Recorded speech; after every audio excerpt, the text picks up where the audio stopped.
You're listening to the PRO Media Network. The next level in entertainment.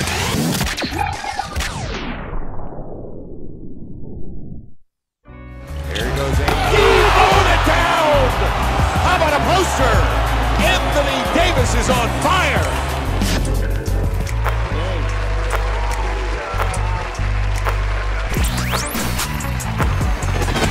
You're listening to the Pelicans post-game report on the PRO Media Network for all things Pelicans. For all things Pelicans, you're listening to the Pelican post-game report on the PRO Media Network.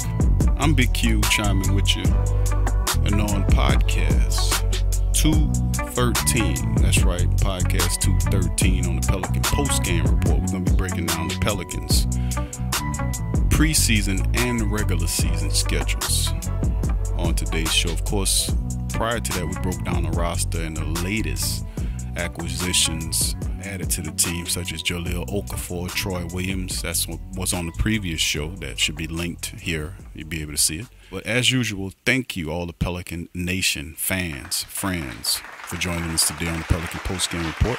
We'll get right on into it, starting off with the preseason. Now, of course, the Pelicans coming off one of the best, if not the best, regular season or season period as a franchise. Excellent, culminating in the sweeping of the Portland Trailblazers in round one, which was very exciting. And then, of course, a very interesting 5-game series with the eventual champion Golden State Warriors, who everybody has a difficult time with those guys. And, of course, the Pelicans had a tremendous season, very, very great season. Of course, a lot of things happened during that season. We lost beloved owner Tom Benson, rest in peace.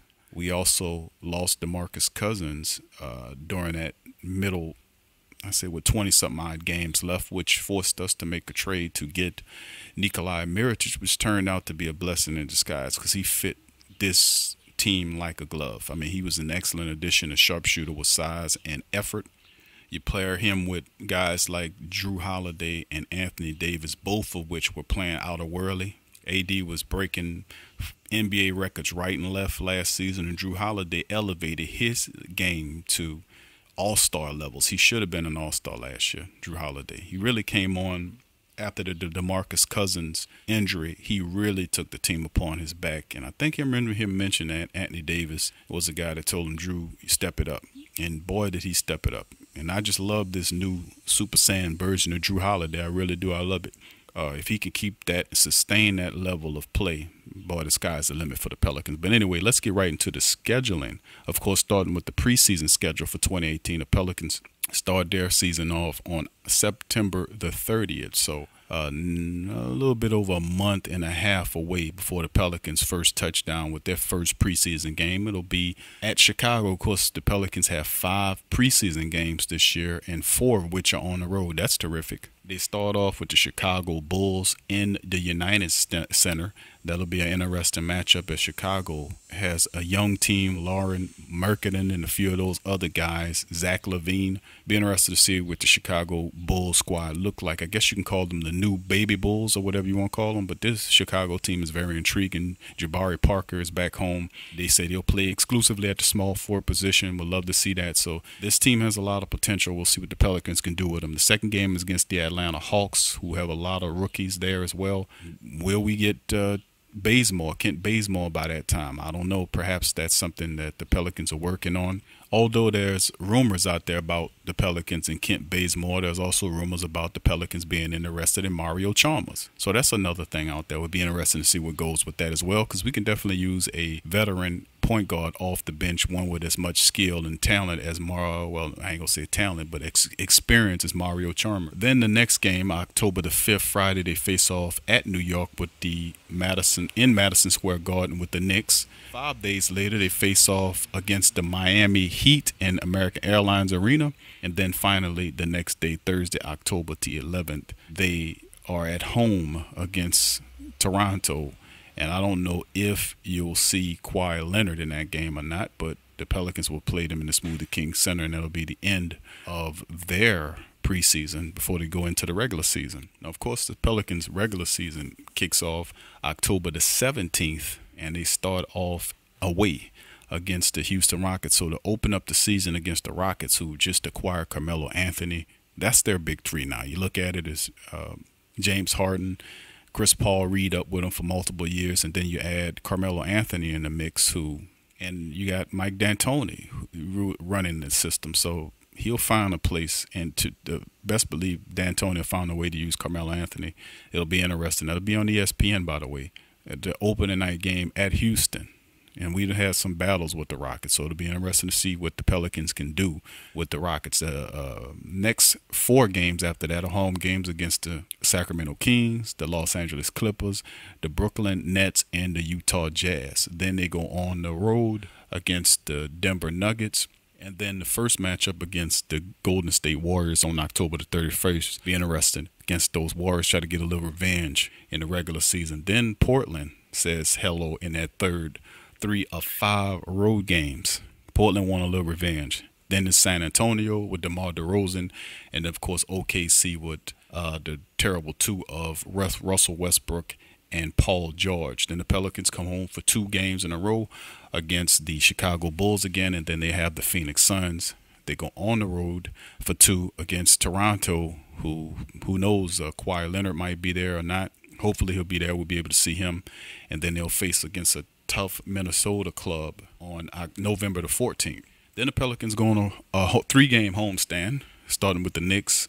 Then there's Denver there on November the 17th, and then November the 19th, the Spurs pay a visit there. With DeMar DeRozan coming in. It'll be interesting to see what San Antonio looks like and how the Pelicans can deal with them. And, of course, then they go on the road for 3 against the Philadelphia 76ers, who a lot of people have a lot of hope in. Then the New York Knicks are there, and then the tough Washington Wizards club, who added Dwight Howard and Jeff Green to that mixture of talent they have over there. It's going to be interesting. Washington, man, it's now or never, I tell you what. Then the Pelicans, after a 3-game away, they come home for 2 against the Boston Celtics. Kai Irving will be there. This team will be ready to play. It'll be interesting to see what the Pelicans could do against them. And then a home matchup against that Washington Wizard club. Then a 2-game away against the Miami Heat and Charlotte Hornets. They come home for 3 against the Clippers, against the Mavericks, and against the Grizzlies. Then they go on the road for 2 against the Pistons and Celtics.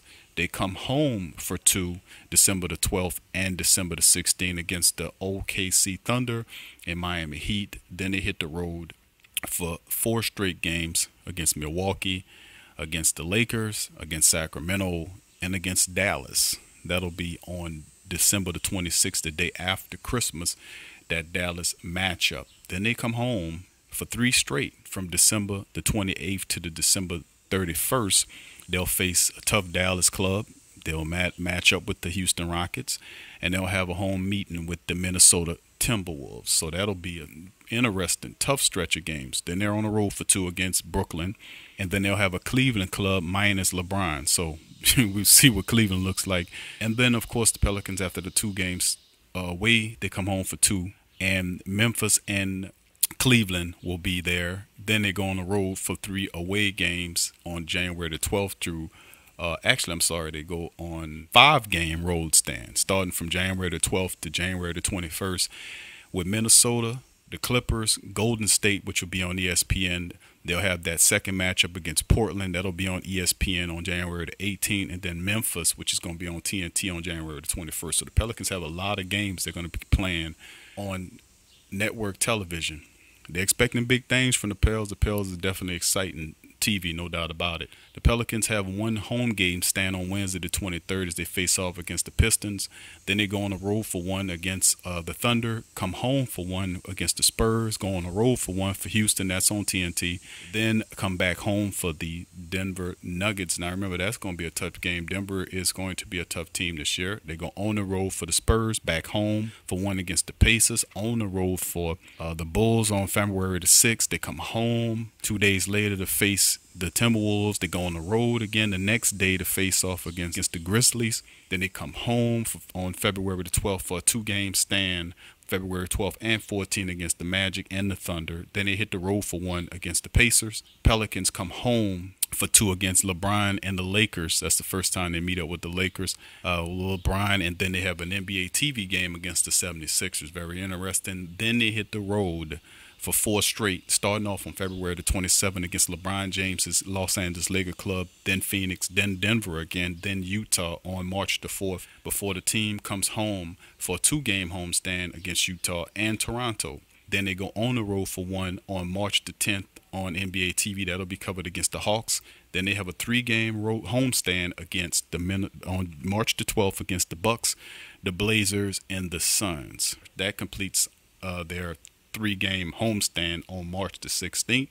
They hit the road for 2 from March the 18th to March the 20th as they face the Mavericks and the Magic. Then the Pelicans then have a 4-game homestand against the Rockets on March the 24th, the Hawks on the 26th, the Kings on the 28th, the Lakers on the 31st, and then the first April game will be the April the 3rd matchup against the Charlotte Hornets. Now, 5-game homestand, much needed rest for the Pelicans after those back-to-backs. With April arriving, 3 contests remain in the month of April before the playoffs roll in later on. Of course, they start off April the 5th with a matchup against the Phoenix Suns. That's away. And another away game against the Sacramento Kings on April the 7th. And then they finish the regular season with a April the 9th matchup with the Golden State Warriors in the Smoothie King Center.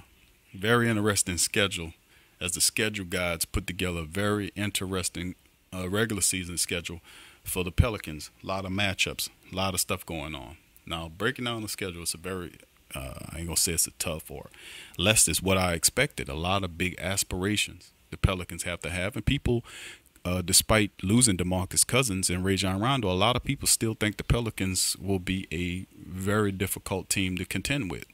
Guess what? I'm one of those guys. I'm one of the guys that say that the Pelicans are still going to be a major contender. And obvious reasons why, of course, the team is built around Anthony Davis and Drew Holiday. And to be honest with you, look at their salary cap situation. They bring in Julius Randle. We're going to cover a little list. They bring in Julius Randle for $16 million. He's basically making $8 million a year. The second year is an option year. And, of course, a lot of people say, okay, Julius is going to opt out and try to make some money in the 2019 free agency period, which makes sense. But still in all, if he opts in, $8 million, less than $10 million for a starting caliber power forward / center guy like Julius Randle, who is super strong in the post, is a good rebounder, and could clean up and score on garbage points. Very interesting. Not to mention, they picked up Elfrid Payton. I mean, Elfrid Payton, a lot of people's like, well, you know, first of all, Elfrid cut his hair, so his hair is not going to be in his face no more. So that's a terrific thing. And the second thing, of course, is he has a very doable contract, 1-year prove-it deal with the Pelicans to establish himself in his hometown team. You don't think Elfrid Payton's going to show out? You don't think he's going to step up? You don't think he's going to ball? You're crazy if you don't think Elfrid Payton is going to step up and have his best year as a professional basketball player with his hometown Pelicans. You're crazy if you think to the contrary. Outside of the moves of getting Elfrid Payton and Julius Randle, those were the top key moves. They did sign back bench staple Ian Clark, who came back on another super cheap contract. Of course, Ian didn't really get much, looks on the free agency move, but coming back to the Pelicans was actually a pretty good move. He fits well in this wide open system, and he came on really well late in the second portion of the year. I really respect how Ian Clark came on, shooting the ball, his leadership and ability. Remember, Ian Clark has a championship ring with the Golden State Warriors, and he's a high character guy, very high IQ basketball player is Ian Clark. Terrific player, perfect complement player off the bench. Of course, the Pelicans did add some guys with question marks that we don't know too much about, but I think they'll be solid contributors. We're going to say Troy Williams, perhaps. Troy Williams is a guy who came over from New York. A lot of people were upset when Troy Williams left because Troy is a good defensive player. I'm not going to say he's a 3-and-D because for his career, he shoots, 29%? But as far as his field goal percentage goes, inside of the three-point line, the guy's shooting 48%. Can't beat that. That's pretty good. As a mid-range shooter inside the three-point line, 29% from outside. I'm not saying that he can't get better, but, yeah, that's what it is as of right now. So I can't consider him more of a 3-and-D, maybe just a D right now. And, of course, Jahlil Okafor is another talented person that they got. Of course, this guy is only 4 years in the pros. He was a 3rd overall draft pick by the Philadelphia process or progress or whatever you call that foolishness. You know, I think it's a bunch of malarkey. Remember, Nolan's Norrell and Jahlil Okafor was a part of the Philly process. And then they land Joel Embiid and Ben Simmons. Don't let me get started on that. And then sell all this stuff to the fans that, yeah, see, you believe in the process, see it work. No, it didn't work. You got 2 or 3 or maybe 4 picks to build your team, and then a handful of first-round draft picks that didn't work out. But that's the Philly process. People fooled by that. But Jahlil Okafor, we glad that they did. That he was spectacular in his first year with the team, averaging 17.5 points and 7 rebounds, and all of a sudden he got injured, and they said, you know what, we don't want this guy no more. He ain't fitting with what we doing. So they traded him to Brooklyn. He had a subpar year. His minutes went down. His production went down. Common logic, right? But the Pelicans get this guy for less than $2 million on a 2-year contract. You see what I'm saying? I mean, you can't go wrong with Jahlil Okafor. He's healthy. He's a 7-footer, and they say, well, he can't move. So can't Moose Monroe. But Jahlil Okafor has a lot higher side than Moose Monroe, and I think he'll look well in Gentry's system. And once again, you said you can't teach speed. Let me tell you something, man. They got guys that work on getting faster. They got exercises they can use. They got weights that they pull to help them get faster. And I'm not talking about he's going to get as fast as Jerry Rice, but the guy is definitely going to be get a little faster. I mean, the system, Elvin Gentry's system, it's going to make him look better. I'm just saying, listen, Jahlil Okafor's game offensively, he's there. I mean, he's an offensive big, which, guess what? In Gentry's system, that works if you're an offensive big. I mean, his offense, his problem is his defense, which I think that they can work with him and help his defense here in New Orleans. So let's just give him credit for that much. And then, of course, the Pelicans were able to bring in other talent that's not named Troy Williams or Jahlil Okafor, Julius Randle, Elfrid Payton. The team did bring in undrafted guys that they're really big on, guys like Trayvon Blewett, who blew it up in Summer League. They were so intrigued by Trayvon Blewett, 6'6", 220 pounds, shooting your lights out, shooting 40-something%. Of course, it's just Summer League. Ain't too much to get that rattled about. But the reality of the situation is that you have a guy, an undrafted guy, that's shooting 40% in Summer League, and he's 6'6" and 220 pounds. You would want to look at that guy. The Pelicans say, hey, man, Dale Demps, much credit to him. He said, you know what? We're going to two-way that guy. We're going to sign this guy. So they signed him. Of course, they did draft the guy by the name of Tony Carr with the 2nd-round draft pick they had this year. And Carr looked so bad that the time came for the people in the Italian league say, hey, man, we want Tony Carr to come play with us, so he wants to go play in Italy. The Pelicans said, go ahead on. Go ahead on, man. We got Trayvon Blewett. Go ahead on and get your mind right. Get your game up. So that was interesting. Of course, the Pelicans did sign 2 more other guys like Kenrick Williams, who's a small forward, and, of course, Garland Green, who's a guy who is the brother of Gerald Green, who is a high flyer. He also looked pretty good in Summer League play against his peers. So when it come down to it, dealing with the little cap that the Pelicans had, big ups to Dale Demps and his staff. Big ups to Dale Demps and his staff making moves, getting Elfrid Payton and Julius Randle. Now, early on, we was upset by them losing Rajon Rondo and DeMarcus Cousins. But Rondo, man, gave them 5 minutes to match $300,000-$400,000 from the Lakers. Come on, man. That's just unrealistic. So go ahead on with your bad self. And then, of course, DeMarcus Cousins, they offered the man $40 million for 2 years, coming off a horrible injury, which people don't even think he'll ever get right from. He gets upset and said, you know what? I'm upset. I want $100 million. You know what I'm going to do? I'm going to go call Golden State Warriors and play for less than $6 million a year when the Pelicans offered you $40 million, so you can ride the coattails of Steph Curry, Klay Thompson, Kevin Durant, and the rest of them to try to get a cheap ring. The funny thing is, I hope you don't get the ring. Hopefully somebody else beats Golden State in the final, knocks them off, and then you have to go back to 2019 with your plan not done. In the end, ultimately, what it does is makes us forget about what Kevin Durant did when he left OKC. This is straight corny by DeMarcus Cousins, showing to his character. But anyway, thank y'all for listening to the show today. The Pelican Post-Game Report on the PRO Media Network. As always, if you enjoy the show, please go to our Patreon page at www.patreon.com/the PRO Media Network and make a donation. And thank you for listening today on the show. Join our social media, share, like, comment. Thank you. Peace.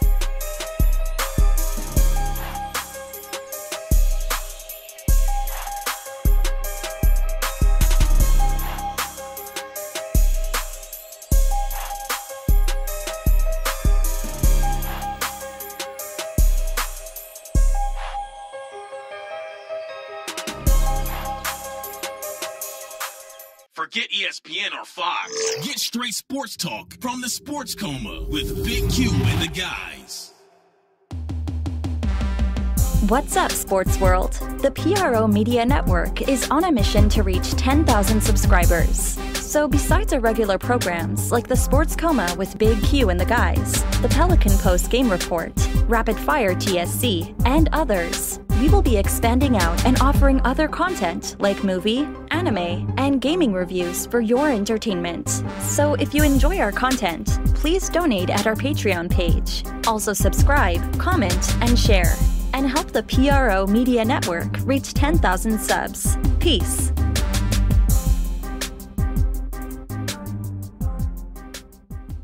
What's up, Sports World? This Big Q from the Sports Coma with Big Q and the guys.